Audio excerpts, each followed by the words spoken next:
Satu. Oke. Assalamualaikum warahmatullahi wabarakatuh. Hari ini kami dari kelompok 7 akan mempresentasikan tentang tugas besar statistika industri yang berjudul Sampah Sungai di DKI Jakarta. Deskripsi dataset. Dataset yang digunakan dalam penelitian ini merupakan dataset pengelolaan sampah di DKI Jakarta tahun 2025. Dataset ini berisi data numerik dan kategorikal yang menggambarkan volume sampah, total sampah residu, serta periode dan wilayah pengamatan. Data tersebut digunakan untuk melakukan analisis statistik guna memahami pola dan hubungan antar variabel yang berkaitan dengan pengolahan sampah. Lalu sumber dataset. Dataset diperoleh dari satudata.jakarta.go.id yang diolah dalam bentuk file spreadsheet dan digunakan sebagai bahan analisis pada penelitian ini. Data telah melalui proses pembersihan hingga siap digunakan untuk analisis statistik. Lalu anggota kelompok kami ada Safwan, ada Fatan, ada Hafiz, dan saya sendiri Rifki. Lalu tujuan analisis dataset yang pertama ada mengetahui arah dan kekuatan hubungan antara volume sampah dengan variabel numerik lainnya, seperti total sampah residu, rata-rata, dan periode pengamatan. Lalu yang kedua ada mengidentifikasi variabel yang memiliki hubungan paling kuat dengan volume sampah berdasarkan koefisien korelasi Pearson. Lalu yang ketiga, membangun model regresi linear untuk mengetahui pengaruh satu atau lebih variabel bebas terhadap volume sampah. Dan terakhir, ada menyediakan dasar kuantitatif yang objektif untuk memahami pola pengolahan sampah di DKI Jakarta. Oke, selanjutnya ada statistik deskriptif. Yaitu di sini kami menghitung nilai minimum, maksimum, mean, median, standar deviasi, variansi, serta kuartil. Nah, statistik deskriptif ini digunakan untuk memberikan gambaran awal mengenai sebaran dan karakteristik data sampah sebelum dilakukan analisis lanjutan. Oke, boleh next. Lalu di slide uji normalitas, itu menunjukkan hasil normalitas menggunakan uji Shapiro-Wilk dengan bantuan Python. Hasilnya menunjukkan bahwa seluruh variabel memiliki p-value sebesar 0,0, yang lebih kecil dari taraf signifikansi 0,05. Oleh karena itu, hipotesis 0 ditolak, yang berarti data tidak berdistribusi normal. Oke, selanjutnya lagi, Wo. Teknik sampling. Penelitian ini menggunakan data sampah dari seluruh kecamatan dalam satu periode waktu tertentu, yang mencakup volume sampah dan lain-lainnya. Karena data yang digunakan merupakan data populasi. Penelitian ini menggunakan metode sensus sehingga tidak diperlukan teknik pengambilan sampel. Alasan pemilihan teknik sensus dalam penelitian ini adalah karena data yang tersedia telah mencakup seluruh populasi penelitian, yaitu seluruh kecamatan pada wilayah yang diteliti dalam satu periode waktu tertentu. Dengan menggunakan sensus, hasil analisis menjadi lebih representatif dan tidak mengandung bias pengambilan sampel, sehingga mampu menggambarkan kondisi volume dan residu sampah secara menyeluruh.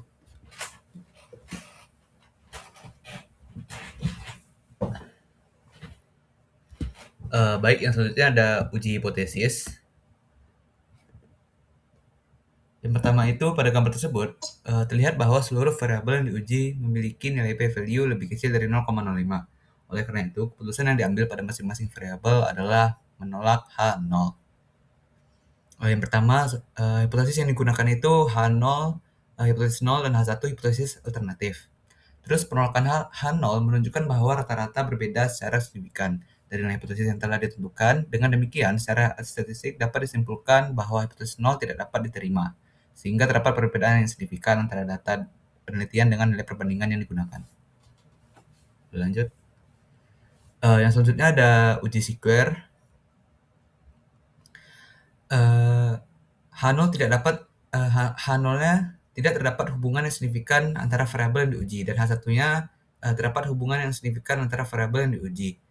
Berdasarkan pengolahan data yang diperoleh, nilai p-value yang kemudian dibandingkan dengan nilai taraf signifikannya 0,05. Hasil perbandingan tersebut menghasilkan keputusan uji seperti yang ditunjukkan pada gambar. H0 ditolak. Penolakan menunjukkan bahwa nilai p-value lebih kecil dari 0,05, sehingga secara statistik dapat data dapat disimpulkan bahwa terdapat hubungan yang signifikan antara variabel yang diuji hasil keputusan menjadi dasar penarikan kesimpulan. Boleh lanjut?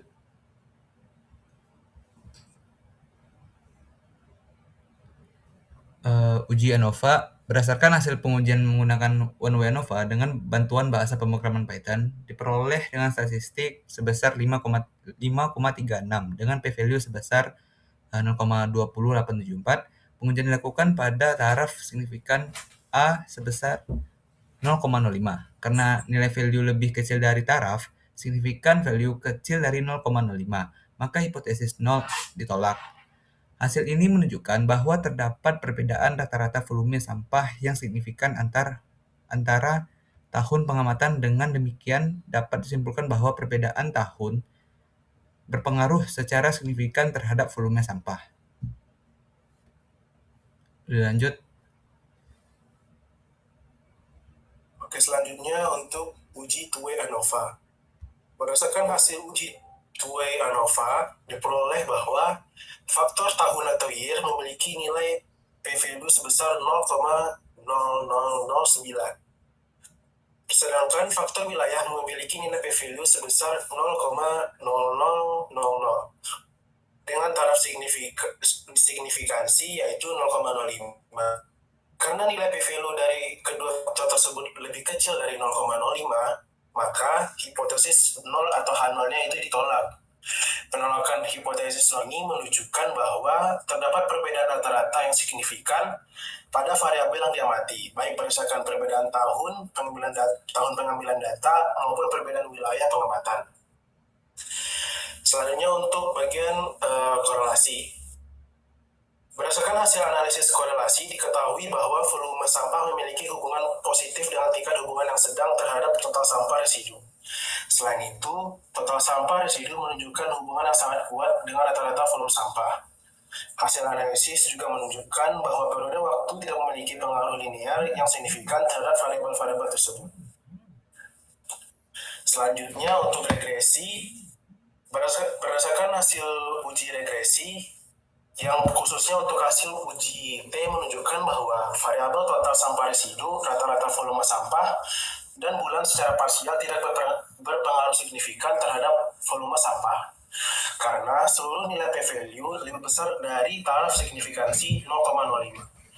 Hal ini mengindikasikan bahwa perubahan volume sampah tidak dapat dijelaskan secara signifikan oleh masing-masing variabel bebas secara individu, melainkan dipengaruhi oleh faktor lain di luar model regresi.